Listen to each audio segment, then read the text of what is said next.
the divine souls. Yesterday you heard how Shree Krishna killed Kans and released Vasudeva and Devaki from the prison.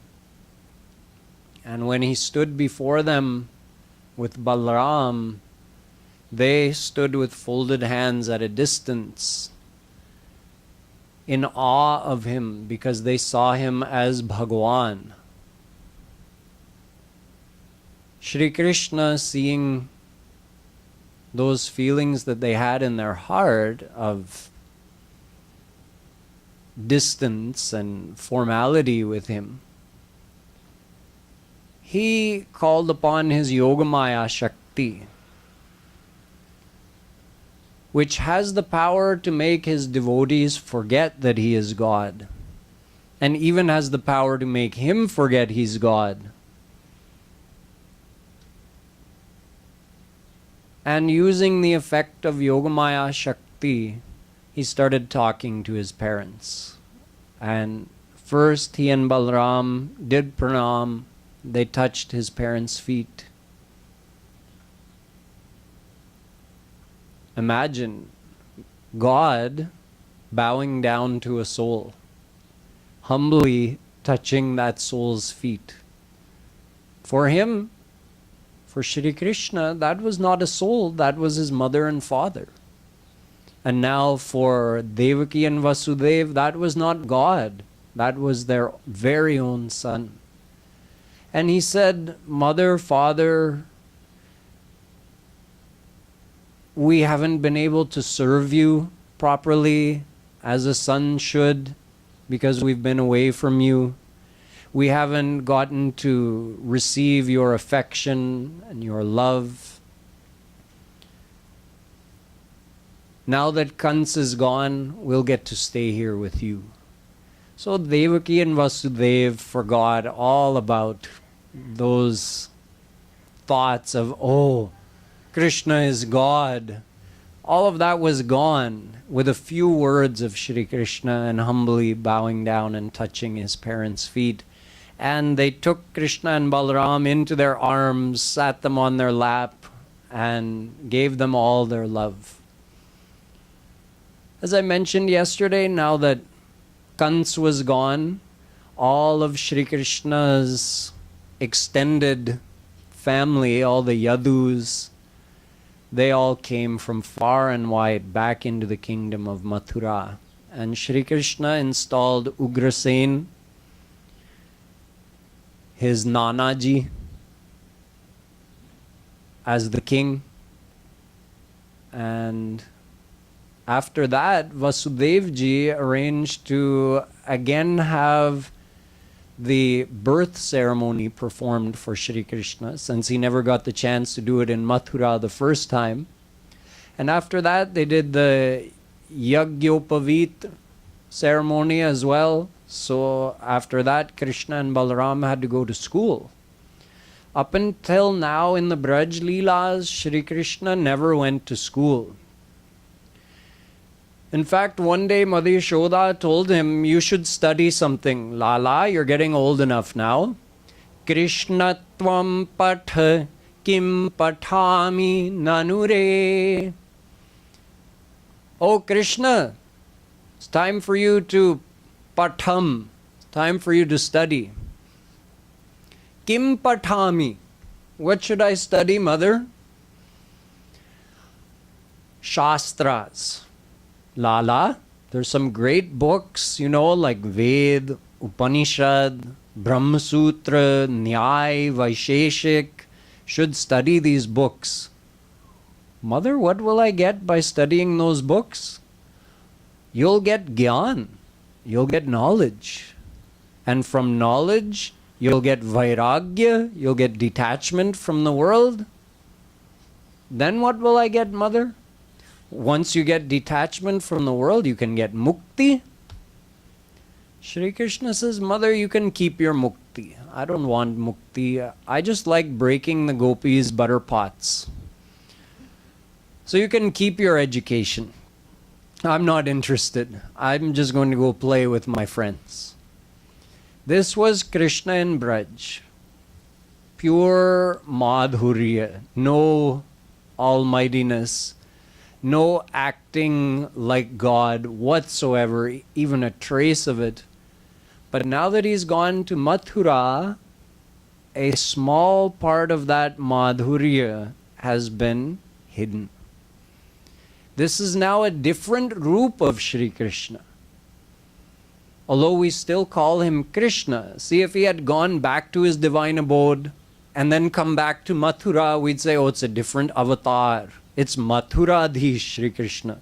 Like he had previously come as Ram, right? So we say, some people even get confused. Ram is someone else and Krishna is someone else. Who's better, Ram or Krishna? It's the same Krishna, just with a little space between the two avatars, so we think, oh, it's two different individuals. So in Sri Krishna's avatar 5,000 years ago, you can say he showed himself in three different roop, but in one single avatar. First there was Braj Wale Shri Krishna, then there was Mathura Wale Shri Krishna, then there was Dwarika Wale Shri Krishna. He became progressively more formal, showing more of his almightiness and concealing his madhurya gradually more and more. After Dwarikadhish Shri Krishna would be Ram, in terms of the spectrum of from pure madhurya over here and pure Aishwarya over here, this being Mahavishnu, this being Krishna of Braj and Vrindavan. So as the spectrum moves towards the madhurya being concealed and more Aishwarya being manifested, he becomes Mathuradhish Shri Krishna, Dwarikadhish Shri Krishna, Saket Bihari, Ram, and finally Mahavishnu. So in Mathura, this was actually a different form of Shri Krishna. So after performing these ceremonies, guess what? Krishna and Balaram were sent to school. Time to study. So even though Shri Krishna is all-knowing, sarvagya hokar bhi unko Gurukul jaake padhna pada. He had to go and study in the Gurukul. So he went to the Gurukul of Sandipani Muni, a great saint of that time, who became Shri Krishna's Guru. He and Balaram went there and studied.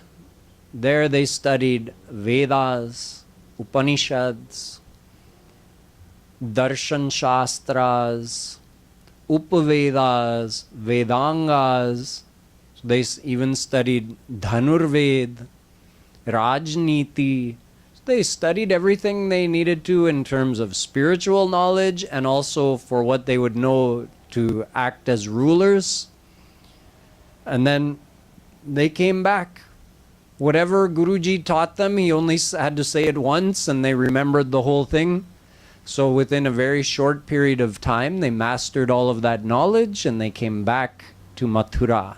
Still felt like a long time for the residents of Mathura. They felt like, my Shri Krishna, he has been away for so long. And finally he came back. So everyone in Mathura was happy. But in Braj, Gopis, Gwalbals, Mother Yashoda, Nanda Baba, they were all missing Shri Krishna for a long time. Years had passed and there had been no contact with him, even though it's only a few miles away. But you see, that Shri Krishna in Mathura is a different form of Shri Krishna. So that Shri Krishna of Mathura is not the Shri Krishna Gopis wanted. You see, when Shri Krishna left Braj, that morning when he left with Akrurji, he removed the peacock feather from his crown and left it with Maya. He also left his flute with Mother Yashoda. He never played his flute in Mathura or Dwarika. I saw a devotional movie, I can't remember if it was Mahabharata or Krishna series, something like that, where it showed him sometime later in Dwarika and he was playing his flute for someone. So this was a mistake made by the makers of that movie. No such thing ever happened. Shri Krishna left his Murali and his Morpank with Maya. So that is not Shri Krishna that we know. See, we speak of ananyata in bhakti. Bhakti mein ananya honi chahiye. Ananyata honi chahiye. We're supposed to be exclusive in our devotion.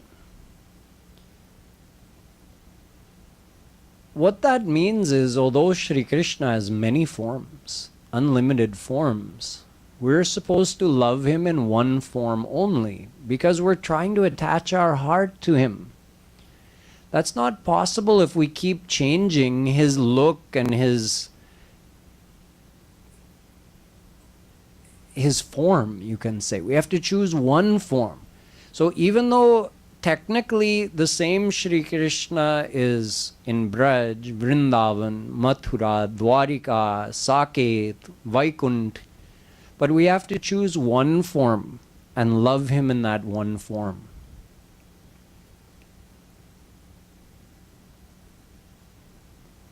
This is called ananyata. So Shri Krishna, to put it in the playful terms of the Rasic saints, Shri Krishna of Mathura is not my Shri Krishna.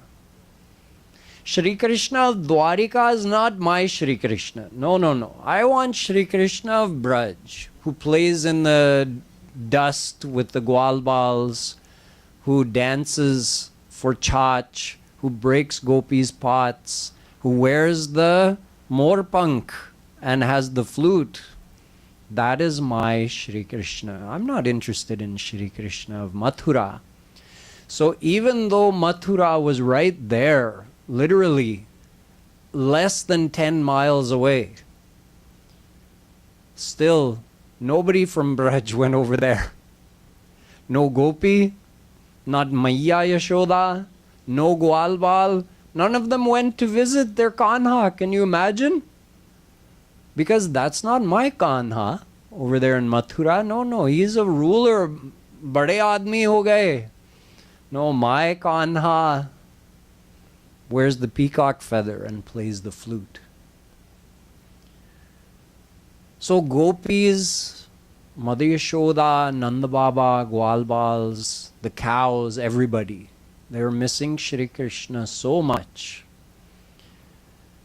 Shri Krishna decided to send a message to them from his trusted counselor and friend in Mathura, Uddhav Paramahans. Uddhav is a famous personality of that time. He's the greatest Jnani. At that time, he was the leader of all the Jnanis. Jnanis means those who intellectually study our scriptures, like Vedas, Upanishads, and just like Maya Yashoda was telling Shri Krishna, with that knowledge that the world is temporary, you detach your mind from it, you go inside, you desire for liberation from this impermanent material existence, and you just merge into formless God. That's a Jnani. So Jnana, the path of Jnana, knowledge, it's also a path described in our scriptures. But the ultimate goal of the path of Jnana is to merge into Shri Krishna's formless aspect,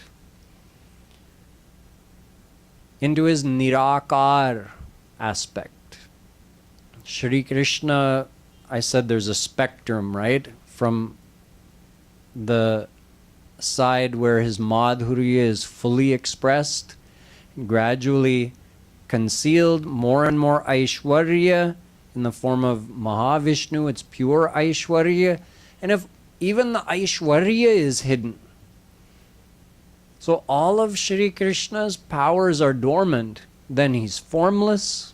He's still omnipresent. He's still an omnipresent, blissful, divine existence. But he has no form, no qualities or characteristics of any kind that can be recognized or interacted with. But that's the goal of the Jnanis. The Jnanis don't desire to meet God or experience God's love or see any leela of God or get a hug from God. They don't desire any of those things. They say, no, just remove your mind from all the desires and with God's grace merge into formless God and have no experience of any kind after that. That's the ultimate goal for a Jnani. Shri Krishna told Uddhav that over there in Braj, Uddhav, can you imagine how much everybody's missing me? They're so sad without me. Can you go and bring them this message? And he wrote a message and gave it to Uddhav. The whole thing was actually to grace Uddhav, to teach Uddhav, not for the Gopis. Because the Gopis were not separate from Shri Krishna. After God realization, there's only perfect unity with God all the time. There's no separation from God after God realization. How is it possible? God is omnipresent, and now you got divine eyes, a divine mind. So you can see God is here. God is within me. God is within you. You could never be apart from God. How would you get away from God? So there's no separation from God after God realization. How could Gopis be missing Shri Krishna? How could Mother Yashoda be missing Shri Krishna? Impossible. They're all God-realized saints who descended from the divine abode with Shri Krishna to do these leelas. तो उनका श्री कृष्ण से वियोग हो ही नहीं सकता, फिर भी विरह हो रहा है. Yet they're still missing Shri Krishna. This is beyond intellectual understanding.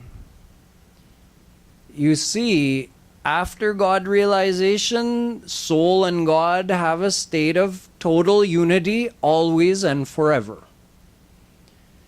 But when someone has attained Shri Krishna, as a part of the leelas and as a part of the experience of divine love, on the base of that state of total unity, there's a wavy form of that love. It cycles between meeting Shri Krishna and being separated from Shri Krishna. And yet underlying there's a state of unity. So that state of unity is there, but on top of that, the saint is experiencing meeting and separation with Shri Krishna. So it brings that experience to a higher level.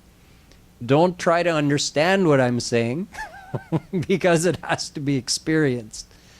But this is why, in fact, if someone had the right kind of eyes, they would have seen that when Shri Krishna got on that chariot with Akrurji to go to Mathura, that was only the form that the world could see. With that one form, Shri Krishna left and went to Mathura. But for the Gopis, for the Gwalbals, Krishna didn't go anywhere. He was still there. We just didn't have the eyes to see it. That Shri Krishna went to Mathura. No, that was Mathuradhish Shri Krishna. He didn't have the peacock feather or the flute. So what happened to Brajwali Shri Krishna?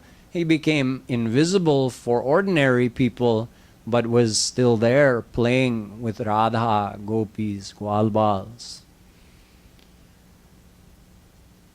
Shree Krishna wanted to teach Uddhav that what you think of as unity with God that's introductory level. And where the Gopis are, that's far beyond what you understand. Let me just give you an example. Even Radha and Krishna experienced this milan and viraha from each other. I was talking about an underlying state of unity, right? Radha is Krishna and Krishna is Radha. So when Radha is Krishna, how would she ever miss him? How would she ever long to meet him? When Krishna is Radha, why would he be wandering the lanes of Gavarban, calling Radhe's name, trying to find her and meet her? So when Radha Krishna can experience Milan and Viraha, why not a God-realized saint?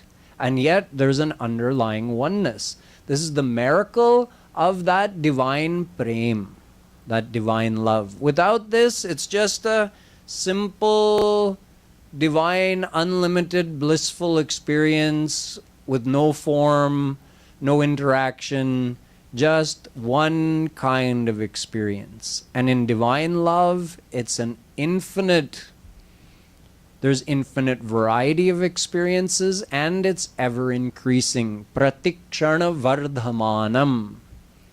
Every second, that experience is multiplying and growing. One time Radha and Krishna were sitting in a kunj together. A kunj means a beautiful natural place in the forest with a big tree overhead with lots of lush green leaves and some other trees around, forming like a protected but open area, and lots of flowers and flowering bushes and even vines and creepers growing up the trees, and they also have flowers. And the grass is very soft and lush. And there's a nice gentle breeze blowing. So this is like a kunj type of environment. Radha and Krishna are sitting on a nice padded seat in the kunj, sitting side by side, close, and they're talking. What do Radha and Krishna talk about? When Radha is Krishna and Krishna is Radha, what do they have to actually vocalize? Patani. It's leela. A lot of amazing things happen in leelas. So Radha is talking to Krishna. Krishna might not say anything. He might just answer with a look of his eyes or a movement of his head. Krishna might say something and Radha laughs. So they're chatting like this in the kunj, rejoicing each other with their loving talks. And in the process, they're actually going through different states of divine love consciousness. God also has different states of samadhi that he goes into when he's completely absorbed in that prem, that divine bhakti.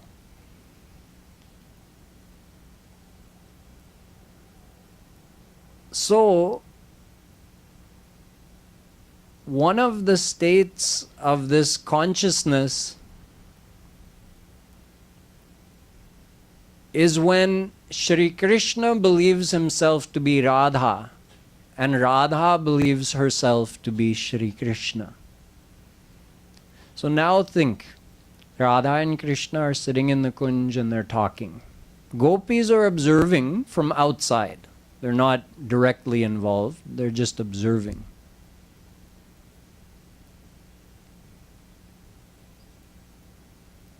All of a sudden, they go into that type of samadhi where for a second they lose track of everything. And then when they regain consciousness, Krishna thinks he's Radha, and Radha thinks she's Krishna. So now Radha thinks she's Krishna. So who does Krishna want to see? Radha. Try to follow. Radha now thinks she's Krishna. So who does she want to see? She wants to see Radha. But who does she see? Krishna. And Krishna thinks he's Radha. So who does she want? Who would Radha want to see? Krishna. So Krishna wants to see Krishna, but he sees Radha. So Radha is saying, hey, do you know where Radha is? I was just talking to her. And Krishna is saying, but I'm looking for my pyare, beloved. Did you see Krishna? Sham Sundar, where did he go? They're literally becoming restless. And they don't know what's happening. They're so distressed. Radharani is so distressed that she can't find Radha. And Krishna is beside himself with his longing to find Krishna. And gopis come, seeing them in this state, because they're again losing consciousness and then again looking for their own self and talking to the other one. So gopis come and try to explain, Pyare, you are Krishna. This is Radha. And trying to explain to Radharani, Pyari, you are Kishoriju. You are Radha. Why are you looking for Radha? And they couldn't explain it because Radha Krishna are so one like that. When they get in that type of samadhi, no amount of explaining can make them understand. So the reason I told you that leela is so that you can see that even though there's a state of oneness, there's that experience of meeting and separation that adds to the charm of the leelas and of the bliss, the ras. In fact, Chaitanya Mahaprabhu Ji says, Sangam viraha vikalpe vayamiha viraho na sangamastasmat sange sa iha tathaikas tribhuvanamapi tanmayam virahe. He says, between the two, between the bliss that a saint experiences in meeting Sri Krishna and the bliss the saint experiences in viraha with Sri Krishna, the viraha is considered greater. It's a higher form of bliss. Imagine. He says, in Milan, in meeting with Sri Krishna, the saint sees Sri Krishna at that one place. And in viraha, in that excitement of the viraha, the whole world, every particle of the universe becomes Sri Krishna, and the saint can't tell the difference anymore between himself and Sri Krishna. This is an even higher state of consciousness.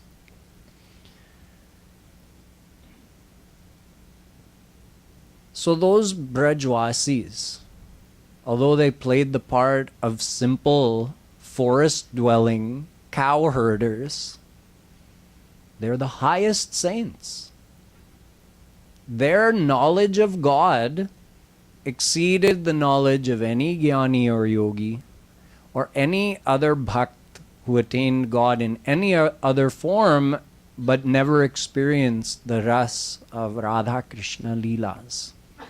So their knowledge was the highest, and their experience of the divine bliss was the highest. And Sri Krishna is sending his friend Uddhav to teach them. Because Sri Krishna saw, my very own friend only thinks of God as formless. And he's going towards that mukti and Brahmanand, and he's just going to merge into my formless aspect, and he'll be bereft of divine love forever. What will people say if I'm unable to give that prem to even my close personal friend and advisor? I'll get a bad name, and I want my friend to get that. But if I tell him, go to Braj and learn from the Gopis, you know how you are with your friends, right? If your friends try to give you advice, or your family members try to give you advice, aap log akad jaate hain, na? Come on, who are you to advise me? Bade Mahatma aa gaye. So Shree Krishna knew, if I just tell Uddhav that, you know what, Gopis' knowledge is far beyond yours, as is their experience, why don't you go to Braj, surrender to them, make them your guru, and they'll give you a much higher state than you have. Uddhav would have said, "Are yaar, kya baat kar rahe ho?" So Shree Krishna appealed to his ego.